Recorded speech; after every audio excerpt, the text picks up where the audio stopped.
السلام علیکم دوستو۔ نوبت یہاں تک پہنچی کہ 1803 کے آتے آتے دہلی کے تخت پر بیٹھا مغل شہنشاہ Shah Alam East India company کا وظیفہ خوار بن کر رہ گیا۔ ایک زمانہ تھا کہ اسی شاہ عالم کے پرکھ جہانگیر کے آگے انگریز سفیر ٹامس رو گھنٹوں کے بل جھکتا تھا۔ اب یہ حالت تھی کہ اسے ایسٹ انڈیا کمپنی کے ایک کلرک کو جھک کر پورے بنگال کا اختیار نامہ پیش کرنا پڑا۔ یہ بات حیرت انگیز ہے کہ یہ سارا کام برطانوی حکومت نے نہیں بلکہ ایک کمپنی نے کیا جس کا صرف ایک اصول تھا: ہر ممکن ہتھ کنڈے استعمال کر کے اپنے حصہ داروں کے لیے زیادہ سے زیادہ منافع کمانا۔ یہ کمپنی لندن کے ایک علاقے میں ایک چھوٹی سی عمارت سے کام کرتی تھی اور قیام کے ایک صدی بعد تک بھی اس کے مستقل ملازمین کی تعداد صرف 35 تھی۔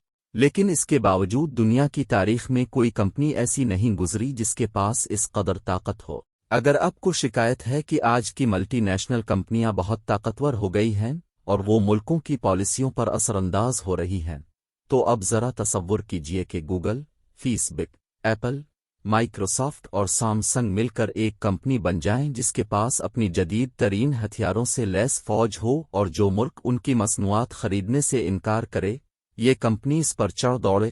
ایسٹ انڈیا کمپنی نے بالکل یہی کام چین کے ساتھ کیا۔ اوپر ہم نے لارڈ کلائیو کی افیم کے ہاتھوں موت کا ذکر کیا تھا۔ یہ افیم ایسٹ انڈیا کمپنی ہندوستان میں اگاتی تھی، لیکن ساری کی ساری اس کے عہدے دار نہیں کھا جاتے تھے، بلکہ اس کا بڑا حصہ چین لے جا کر مہنگے داموں بیچا جاتا تھا۔ جب چینیوں کو احساس ہوا کہ یہ تو ہمارے ساتھ گھپلا ہو رہا ہے، تو انہوں نے مزید افیم خریدنے سے معذرت کر لی۔ کمپنی اپنے منافع میں کمی کیسے برداشت کرتی؟ اس نے 1839 میں چند توپ بردار جہاز چین بھیج کر چین کا دقیانوسی بحری بیڑا تہس نہس کر دیا۔ چینی شہنشاہ نے اپنی غلطی تسلیم کرتے ہوئے نہ صرف افیم کی درآمد پر پابندی اٹھا دی بلکہ بطور جرمانہ ہانگ کانگ بھی برطانیہ کو ہبا کر کے دے دیا، جو 1997 میں کہیں جا کر واپس چین کو ملا۔ اس دوران ایسٹ انڈیا کمپنی نے ہندوستان میں اپنی پیش قدمی جاری رکھی اور ایک کے بعد ایک ریاست، ایک بعد ایک راجواڑہ ان کی جھولی میں گرتا رہا۔ 1818 انہوں نے مرہٹوں کو سلطنت ہتھیائی۔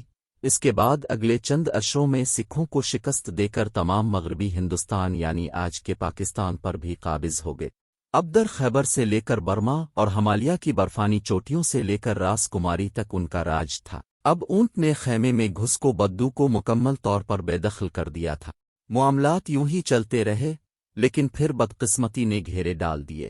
1857 میں کمپنی کے اپنے ہی تنخواہ دار سپاہیوں نے بغاوت کر دی، جس کے دوران بڑے پیمانے پر خون خرابہ ہوا۔ اس زمانے میں اخبار عام ہو گئے تھے۔ اس ساری گڑبڑ کی خبریں انگلستان تک پہنچی۔ ہوتے ہوتے کمپنی کا تاثر برطانیہ میں اتنا خراب ہو گیا کہ بالآخر پارلیمان کو عوامی دباؤ کے زیر اثر کمپنی کو قومیانے کا فیصلہ کرنا پڑا اور ہندوستان براہ راست برطانوی حکومت کی عملداری میں یاکر ملکہ وکٹوریہ کے تاج کا سب سے درخشاں ہیرا بن گیا۔ ایسٹ انڈیا کمپنی پھر بھی چند سال گھسٹ گھسٹ کر زندگی گزارتی رہی، لیکن کب تک؟ آخر 1 جون 1874 کو 350 سال کی طویل شان و شوکت کے بعد یہ کمپنی تحلیل ہو گئی۔ کمپنی کی وفان حسرت آیات پر اس زمانے میں ٹائمز اخبار نے جو نوٹ لکھا تھا وہ کمپنی کی تاریخ کی عمدہ ترجمانی کرتا ہے۔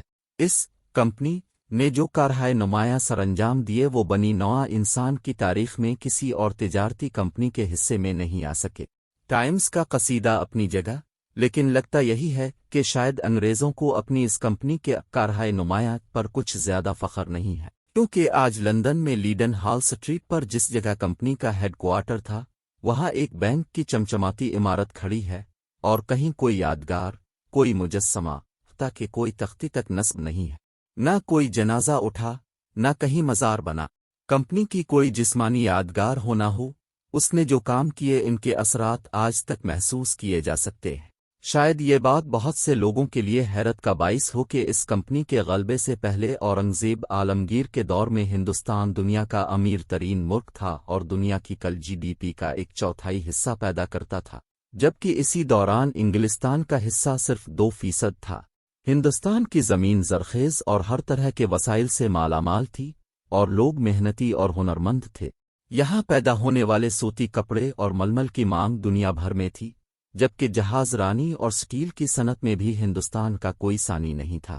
یہ ساری صورتحال جنگ پلیسی کے بعد بدل گئی، اور جب 1947 میں انگریز یہاں سے گئے تو سکندر کے برعکس ان کی جھولی بھری ہوئی اور ہندوستان کے ہاتھ خالی تھے۔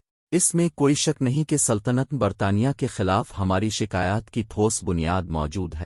1700 میں انڈیا تنہا دنیا کی 22.6% دولت پیدا کرتا تھا، جو تمام یورپ کے مجموعی حصے کے تقریباً برابر تھی، لیکن یہی حصہ 1952 میں گر کر صرف 3.8% رہ گیا۔ 20ویں صدی کے آغاز پر تاجن برطانیہ کا سب سے درخشاں ہیرا در حقیقت فیکس آمدنی کے حساب سے دنیا کا غریب ترین ملک بن گیا تھا۔ اب اس سوال کی طرف آتے ہیں کہ انگریزوں کے 200 سالہ استحصال نے ہندوستان کو کتنا نقصان پہنچایا۔ اس سلسلے میں مختلف لوگوں نے مختلف اندازے لگانے کی کوشش کی ہے۔ ان میں سے زیادہ قرین قیاس ماہن معاشیات اور صحافی منہاز مرچنٹ کی تحقیق ہے۔ ان کے مطابق 1757 سے لے کر 1947 تک انگریزوں کے ہاتھوں ہندوستان کو پہنچنے والے مالی دھچکے کی کل رقم 2015 کے زر مبادلہ کے حساب سے 30 خرب ڈالر بنتی ہے۔ ذرا ایک منٹ رک کر اس رقم کا احاطہ کرنے کی کوشش کریں۔ اس کے مقابلے پر نادر شاہ بیچارے کو دہلی سے صرف 143 ارب ڈالر لوٹنے ہی پر اکتفا کرنا پڑی تھی۔ 400 سال پہلے جہانگیر کے دربار میں انگریز سفیر کو شک گزرا تھا کہ آیا واقعی ہندوستان اتنا امیر ہے کہ اس کے شہنشاہ کو سونے چاندی اور ہیرے جواہرات میں تولا جا سکتا ہے، اور کہیں دوسرے پلے میں درباریوں نے ریشم کی تھیلیوں میں پتھر تو نہیں ڈال دیے۔ اگر کسی طرح سر ٹامس رو کو واپس لا کر انہیں یہ اعداد و شمار دکھا دیے جائیں تو شاید ان کی بدگمانی ہمیشہ کے لیے دور ہو جائے۔